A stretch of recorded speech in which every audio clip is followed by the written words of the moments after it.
This is the saddest story you're going to hear on the internet today. This story has left a lot of people outraged, sad, and surprised and shocked because this is something that was glaring, but people couldn't see it until it was too late. It has also sparked a social media argument that says, "Are your tweets a reflection of who you are?" On 19th August 2024, a 300-level student of Federal University of Agriculture, Abeokuta, Ogun State, Christiannah Idowu, was kidnapped along Ikorodu-Yaba Road in Nigeria. Christiannah had left her home in Oluwa area of Ikorodu, heading to the University of Lagos in Yaba when she was abducted by her kidnappers. Christiannah Idowu's parents filed a missing persons report on 19 August 2024 after inquiry from friends and family. The first contact the kidnappers made with Christiannah Idowu's parents was established around 8:49 p.m. after we sent photos of Christiannah in captivity to them using the WhatsApp app View Once feature. The kidnappers then requested for a ransom fee of 1.5 million naira. Christiannah's parents immediately raised 350,000 naira. The kidnapper then requested that the money be sent to a bank account using a bank deposit channel. After receiving the money on 22nd of August, the kidnappers requested that the bank statement of the sender be forwarded to an email, to which the family of Christiannah Idowu complied. Immediately after which the kidnappers stopped communicating with the family. The family had then gone to the police to open a formal investigation into the case. Due to the uproar on social media and the severity of this case, the Nigerian army took it up. On 26 August 2024, the intelligence operative began a formal investigation into this case.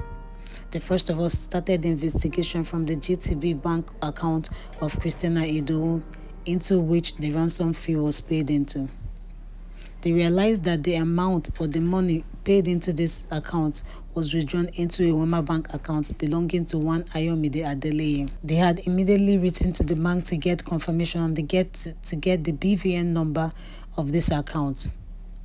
They also realized that the BVN number was linked to a Max betting account still belonging to Ayomide Adeleye. Further investigation revealed that he was about to withdraw the sum of 100,000 naira from the betting account before agents got the bet company to lock the account. Now, having gathered this information, the intelligence operative began investigation into the suspect, whom they observed had a mutual relationship with Christiannah Idowu. They were friends on Instagram and they commented on each other's posts. And the shocking thing in all this is that they also attended the same church and they lived in the same area in Ikorodu. They also realized that this same account number had been posted on Twitter once to beg for a giveaway free money. With all this information on their hand, the operatives began to track down his cell phone activities. The cell phone tracking had led them to his parents' house in Ikorodu, the same area where Christiannah Idowu and her parents lived. The operative then confirmed of his presence in the building through active tracking of his mobile device. Immediately, the Nigerian army swooped in and arrested him. After his arrest, damning evidence were seen with the suspect, and this includes the victim's Itel A56 phone. Also in his phones were details of the money moved, and also details confirming that he owns the betting account that was locked. It was registered under his name with his phone number. On his phone, they found an interaction with personal mail and the email address that have been interacting with the family of the deceased. After reviewing the evidence, the suspect was taken into custody. Further investigation continued. On September the 3rd, the suspect reportedly confessed to the father and the soldiers that he killed the girl and buried her in his home on 22nd August. After killing her, he had then sent a picture of Christiannah Idowu to her parents, where it appears as if she was sleeping. He had then demanded for the ransom money. After getting the ransom money, he then buried her in his house. While the investigation was still going on, a shocking story emerged.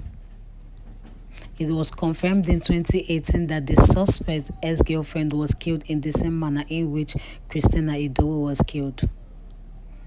And again in 2020, his biological sister was killed again in the same manner in which he killed Christiannah Idowu. This particular killing was confirmed by his tweets in 2020. He had reposted this tweet on his Twitter page.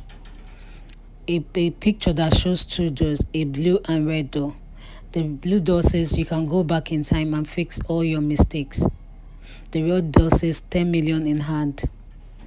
He has responded and said, blue door, I really don't care about the 10 million. I just want to go back in time and save my sister, fix the mistake I made that cost her life. He had also replied to one of these tweets, although it has been deleted. The tweet that said, bigger Thomas way, if you know, you know. A tweet that actually discerned or explained the meaning of this. He said, Bigger Thomas is a character from a Richard Wright book, also a movie. He became a killer by mistake then. It was set in the late 1900s and early 1900s. In USA, he killed a white woman by mistake by suffocating her and killed his girlfriend with a brick intentionally. The shocking thing is that he kept communicating with the late Christiannah Idowu's sister. He kept asking her where she went and how or whatever was happening so that he would not be suspected. He even told her that they were supposed to go to Yaba together before it happened. He was trying every possible means to make sure he was not being seen as a suspect. People have taken to Twitter to express their disappointment and anger on the dangers of a woman living in Nigeria. Ayasta, the famous singer, tweeted, "Stop killing us, stop raping us, women deserve better." Another tweet has written, "Men, true strength is not about staying silent but standing up to your friends who abuse, rape, or demean women. Let's redefine masculinity by holding each other's accountable." Another tweet had written, "I know everyone is doing justice for Christiannah, very good. I also want to remind you that a lot of you that were safe space for that man that killed her. Look at your TL, those excuses you made for murderers and rapists. He had an excuse every time you made excuses." Another tweet has also written, "That serial killer Ayomide was always retweeting Wizarab and Shola. The incel community is a cancer, seeing women as nothing but items, things, and being blamed for their said lowly lives, which in turn becomes femicide. If he was jailed for those crimes he committed, Christiannah will still be alive. I am so sorry. Nigeria happened for you. Hashtag justice for Christiannah." Christiannah Idowu was a 300 level student of Federal University of Agriculture, Abeokuta, Ogun State. She was 21 when she was murdered. Christiannah is a vibrant young lady who models at times. She was killed by a 23-year-old Ayomide Adeleye, who feels that he can take women's life at any time he wants. The sad thing about this is that this depicts the kind of society we are in and how dangerous this society is for women. Femicide is growing every day, and it could happen to anybody. It could happen to your sister, to your mother, or your cousins, or anyone, or to your daughter. I hope the Nigerian police take the necessary action, do their job, and gather enough evidence to sentence this guy to whatever grievous punishment that he deserves. I'm closing this video with a video of one of the last moment of Christiannah Idowu. Guys, please do not forget to like, share, and subscribe to my channel. Till we meet again, please stay safe. Say hi to the camera. Say hi to the camera. Hi. How are you? Fine. How much are you ready for this photo shoot? I don't know. You don't know? I know what. Cut. You told me that he wasn't a freak, but now I don't believe you. That's the way that you got me. I want to sing.